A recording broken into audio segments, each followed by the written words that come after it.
Greetings to everyone, hello hi everyone. I hope आपका कल का हिंदी बहुत अच्छा गया होगा। जो चैप्टर्स मैंने प्रेडिक्ट किए थे उन्हीं में से बहुत मतलब उनमें से ही चैप्टर्स में से ही जो है क्वेश्चंस आए थे आपके, चाहे वो साहित्य सागर के होने दो या फिर आपके एकांकी संचय के होने दो।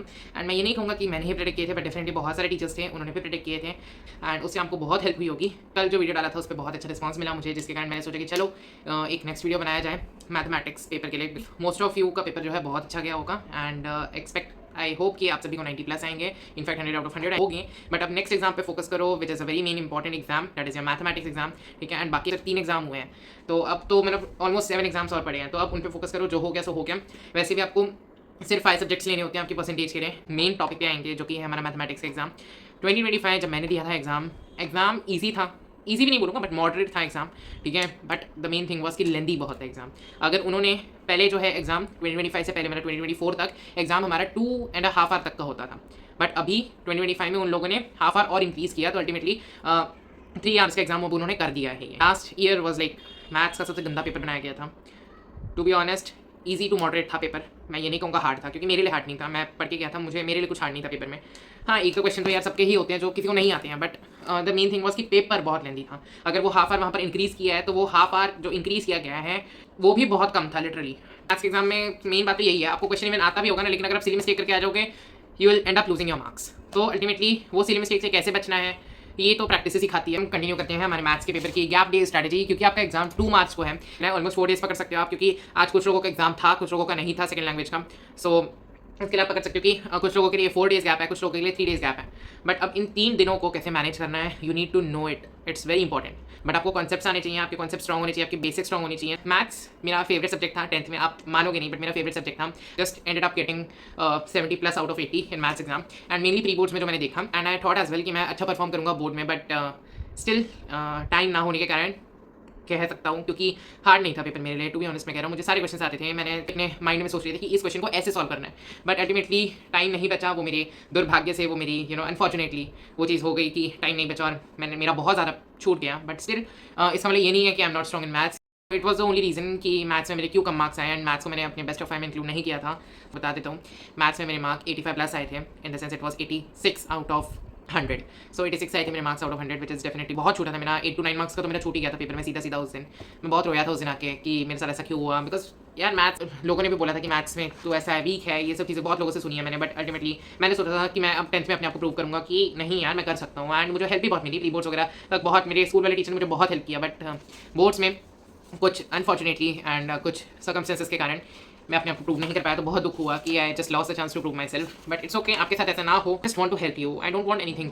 सो 2025 कॉम्पिटेंसी बेस्ड क्वेश्चंस आए थे, बहुत सारे आए थे, एंड इस बार कॉम्पिटेंसी बेस्ड क्वेश्चंस का जो लेवल है वो इंक्रीज होने वाला है। डरा नहीं रहा हूँ, प्लीज़ अगर अपने कॉन्सेप्ट्स पढ़े होंगे तो you will be easily able to solve those questions. अगर आप कॉन्सेप्ट नहीं जानते हो तो please I request you, please अभी जाके जो पर्टिकुलर चैप्टर है उसका, अगर जो भी पर्टिकुलर कॉन्सेप्ट है वो नहीं जानते तो प्लीज़ अभी जाके उस चीज़ को सर्च करो, उस चीज़ जो फॉलो करते हो, जो भी फॉलो करते हो, बेशक आप ML अग्रवाल की बुक है वो फॉलो करते हो या फिर आप सेरीना की बुक फॉलो करते हो। हमें स्कूल में सेरीना लगी थी, तो मैंने तो पूरा साल ब्लाइंडली सेरीना को फॉलो किया। Expect higher level of questions, तो उस हिसाब से प्रिपेयर रहो। एंड 3 डेज मिले हैं, इसको कैसे मैनेज करना है you need to know it very well. एक तो मेरे पास ये 2025 का ICSE का पेपर है, ठीक है। लास्ट ईयर के एनालिसिस के अकॉर्डिंग आपने देखा ही होगा आपका पेपर क्वेश्चंस कितने लेंदी हैं। क्वेश्चंस इजी हैं, इजी टू मॉडरेट थे, बट ये चीज़ तो आप सोचना ही मत कि आप ट्रेंड के हिसाब से करके चल जाओगे कि ठीक है ये चैप्टर मैं स्किप कर दूंगा, ये कर दूंगा, क्योंकि कोई भरोसा नहीं है। कोई भी चैप्टर दे देंगे सेक्शन ए में।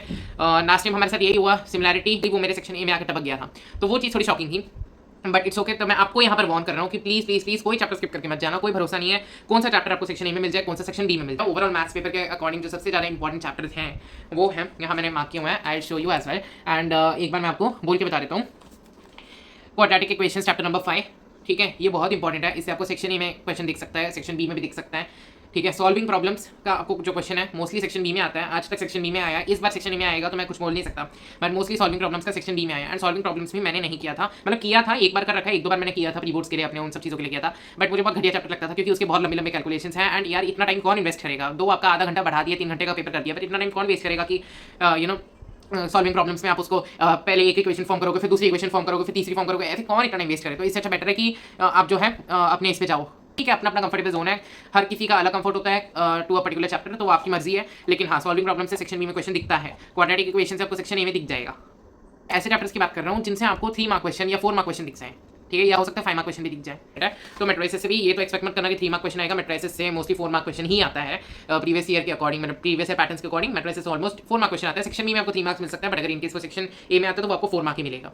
एपी जीपी दोनों में से कोई एक चीज़ तो आती है सेक्शन बी में, ठीक है।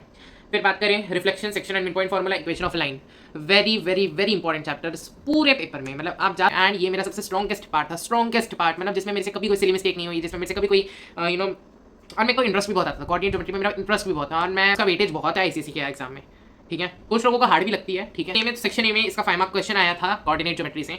इसमें मतलब वो आपको क्या करते हैं ना, कोऑर्डिनेट ज्योमेट्री जो भी क्वेश्चन देंगे आपको, हो सकता है सेक्शन बी में आपको डिफरेंट चैप्टर से आ सकते हैं, जैसे रिफ्लेक्शन का एक अलग क्वेश्चन हो सकता है सेक्शन बी में, या सेक्शन मिड पॉइंट फार्मूला का एक अलग क्वेश्चन हो सकता है, या फिर इक्वेशन ऑफ लाइन का एक अलग क्वेश्चन दिख सकता है आपको सेक्शन बी में। बट जो सेक्शन ए में आपको क्वेश्चन दिखेगा ना, वो आपको मिक्स्ड दिखेगा, ठीक है। मिक्स टाइप ऑफ क्वेश्चन दिखेगा पूरी ज्योमेट्री, कोऑर्डिनेट ज्योमेट्री का, जिसमें वो लोग हर एक चीज़ इन्वॉल्व कर देंगे, या फिर आपको जो है उधर वहाँ पर आपको सेक्शन फार्मूला लगाने बोल देंगे, मिड पॉइंट फार्मूला लगाने बोल देंगे, मिड पॉइंट फाइंड करना पड़ेगा आपको, क्वाड्रिलेटरल का शेप बताओ, वो चीज़ें बोल देंगे, ऐसी चीज़ें आपको जो है बोलते हैं, ठीक करनी है। डायगोनल की इक्वेशन फाइंड करनी है, कोऑर्डिनेट ज्योमेट्री एकदम अच्छे से करके जाना। क्लैरिटी सिमिलैरिटी दो सेक्शन बी में आता था, but last time section A में आया है, तो प्रिपेयर करके रख लो। उसके मेनली वो जो है एरिया वाले थियरम जो है उसके, या फिर बीपीटी थियरम है, उनको भी आप कर लो, ठीक है, या फिर एरिया वाले जो थियरम है उनको कर लो।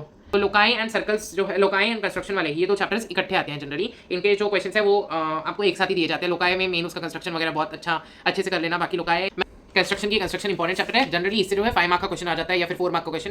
5 मार्क का तो वैसे आपको कोऑर्डिनेट ज्योमेट्री का ही मिलेगा सेक्शन ए में, बट स्टिल 4 मार्क का क्वेश्चन आ सकता है कंस्ट्रक्शन का। अगर सेक्शन बी में आता है तो भी 4 मार्क का आएगा, अगर सेक्शन ए में आता है तो भी 4 मार्क का आएगा। तो कंस्ट्रक्शन करके जाना, कंस्ट्रक्शन को भी अच्छे से करना। उसमें मेन जो सबसे बड़ा मेन पार्ट है वो हमने भी हमारे बैच तक सुनी थी ये चीज़ की, हेक्सागन का आता है, हेक्सागन का कंस्ट्रक्शन आता है, 120 डिग्री वाला जो एंगल आपको करना होता है, वो बहुत ईजी चीज़ है, वो आती है मेन, वो बहुत इंपॉर्टेंट है।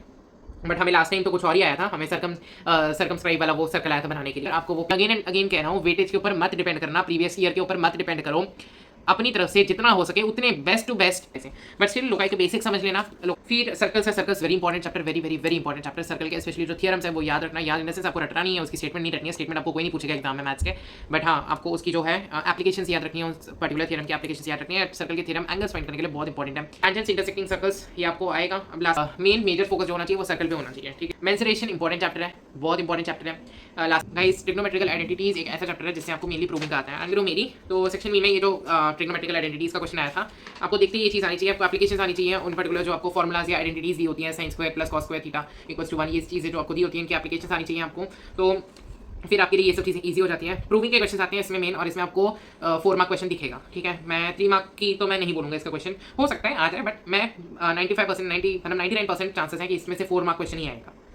बात करें फिर हाइट्स एंड डिस्टेंसेस, इसमें डायग्रामेटिकली बेस्ड क्वेश्चन आते हैं, ठीक है। डायग्राम के ऊपर डायग्राम आपको ऑलरेडी दिया होगा, वर्ड प्रॉब्लम्स भी आते हैं, मैं ये नहीं कहूँगा, बट इसके 3 चैप्टर जो कि बचे, graphical representation and measures of central tendency, mean median mode short form, ठीक है, मीन मीडियन मोड। तो मीन मीडियन मोड भी ना बहुत इंपॉर्टेंट थिंग है, मतलब ग्राफ यार मैं कहता हूँ आपको ना टिप्स पे होना चाहिए, ठीक है। Mean median and mode and graphical representation, statistical data वो सब दिया होता है, वहाँ आपको मोड फाइंड करना, फ्रीक्वेंसी, वो सब चीज़ें, क्योंकि 2 सेंटीमीटर का आपको ग्राफ आता है, याद रखना एग्जाम में आपको 2 सेंटीमीटर का ग्राफ मिलेगा। प्लीज़ जो ना काइंड ऑफ डिफिकल्ट हो जाती है ये चीज़ कि आपको कौन से बॉक्स की, कौन से पर्टिकुलर स्मॉल यूनिट की कहाँ कौन सी वैल्यू होगी, तो इस करके बहुत सारे बच्चे जो है ग्राफ के क्वेश्चन स्किप कर देते हैं। बट ग्राफ के क्वेश्चन बिकॉज बहुत ही ईजी होते हैं, लेकिन वो क्या मतलब डेफिनेटली वो बहुत अच्छा पढ़ाते थे, बट जब ये चीज़ें बहुत बच्चों को डाउट आने लगी कि सर हम 2 सेंटीमीटर में कैसे करें, है ना, थोड़ा सा डिफिकल्ट पड़ जाता है उस पर्टिकुलर लाइन की वैल्यू लेना। तो वो चीज़ जब हमने पूछी तो उन्होंने हमें एक ट्रिक बताई थी, एंड ऑफकोर्स अगर आपको वो ट्रिक चाहिए तो मैं आपको नेक्स्ट वीडियो में बता दूंगा। मुझे एक बार कमेंट डाउन कर देना कि अगर आपको वो ट्रिक चाहिए होगी, अगर नहीं चाहिए, मतलब फॉर्मूला है नॉर्मल सा, फॉर्मूला भी नहीं है, बट चलो आपको उससे ईजी हो जाएगा, ठीक है, करना कॉन्सेप्ट ही है उसके पीछे का, लेकिन एक छोटा सा एक तरीके का एक शॉर्ट फॉर्मूला बना दिया गया है उस चीज़ को डिटरमाइन करने के लिए। अगर आपको चाहिए तो प्लीज़ मुझे कमेंट डाउन कर देना वहाँ पर। लास्ट चैप्टर प्रोबेबिलिटी की, तो प्रोबेबिलिटी वेरी स्कोरिंग चैप्टर, मतलब मैं ऐसा कहूँगा ये चैप्टर ऐसा है ना यार, जो सबसे इजी चैप्टर पूरी 10th की आईसीएसई की बुक का ना सबसे इजी चैप्टर प्रोबेबिलिटी है, ठीक है। आज मेन इंपॉर्टेंट चैप्टर की बात करी जाए ना तो वो है एक तो आपकी कोऑर्डिनेट ज्योमेट्री, ग्राफिकल रिप्रेजेंटेशन और मेजर्स ऑफ सेंट्रल टेंडेंसी वाला वो जो चैप्टर है वो, ठीक है। सो आपकी ट्रिग्नोमेट्री का यूनिट, आपके ग्राफिकल रिप्रेजेंटेशन वाले का यूनिट, आपके कोऑर्डिनेट ज्योमेट्री का यूनिट बहुत इंपॉर्टेंट है, एंड आपके circles, these chapters are very very very important, ठीक है। इसमें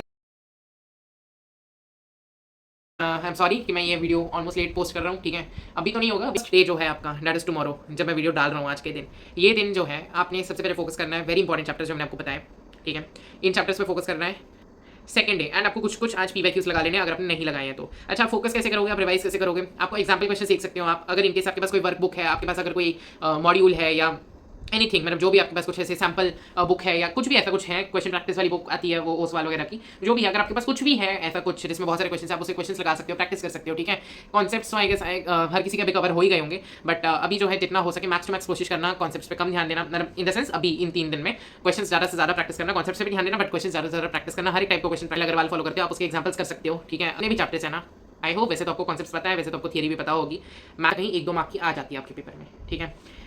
मैं क्यों ये चीज़ बोल रहा हूँ, लास्ट टाइम जो है ना एमसीक्यूज़ में ये चीज़ देखी गई थी, इफ़ यू रिमेंबर, अगर आपने पीवाईक्यू लगाया तो आपको ये क्वेश्चन पता होगा।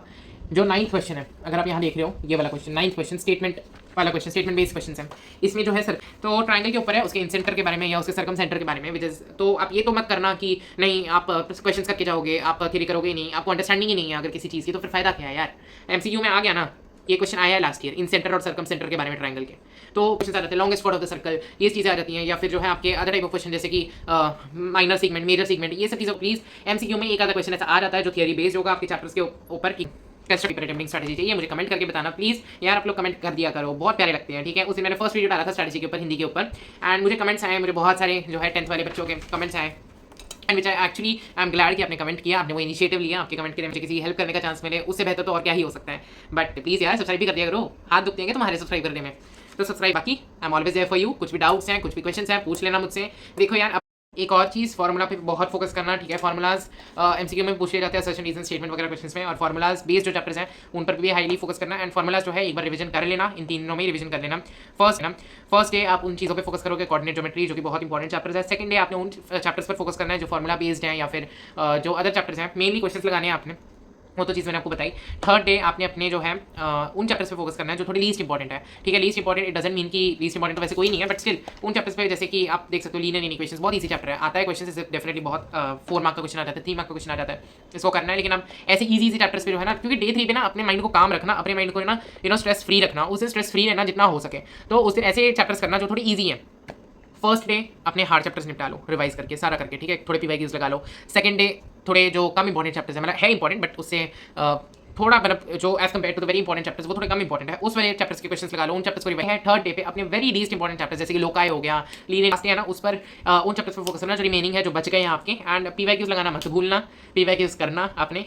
मैंने तो प्रीबोर्ड्स में ही शुरू कर दिए थे अपने पीवाईक्यूज, प्रीबोर्ड से इनफैक्ट पहले शुरू कर दिए थे पीवाईक्यूज लगाना, बट स्टिल आपका अगर थोड़ा बहुत पीवाईक्यू बचा है तो एक बार ना अपना 2025 का पेपर जरूर देख के जाना प्लीज़, आपको बहुत हेल्प मिलेगी। एंड सेकंड थिंग ये है कि टाइम मैनेजमेंट करने के लिए आपने जो है एक क्वेश्चन पेपर जो है डे 3 पे आपने जरूर प्रैक्टिस करना है, एक क्वेश्चन पेपर ले लेना, बेशक आप 2025 का पेपर ही ले लेना अपने साथ, एंड 2025 के पेपर को एक बार सॉल्व करना, ठीक है। 3 आवर्स का टाइमर लगा लेना और एक बार सॉल्व करना, तभी आप फर्स्ट वेरी इंपॉर्टेंट चैप्टर्स कल, आज मतलब जब मैं वीडियो डाल रहा हूँ तो ये आज है, तो आज जो है वेरी इंपॉर्टेंट चैप्टर्स कर लो, अपने अच्छे से कर लो, ठीक है। ऑल द बेस्ट, एंड जो भी नेक्स्ट वीडियो होगी उसके लिए मुझे एक बार कमेंट्स में जरूर लिख देना कि किस टाइप की वीडियो चाहिए, है ना। प्लीज़ यार कैसा लगा वीडियो कमेंट जरूर कर देना। बाय।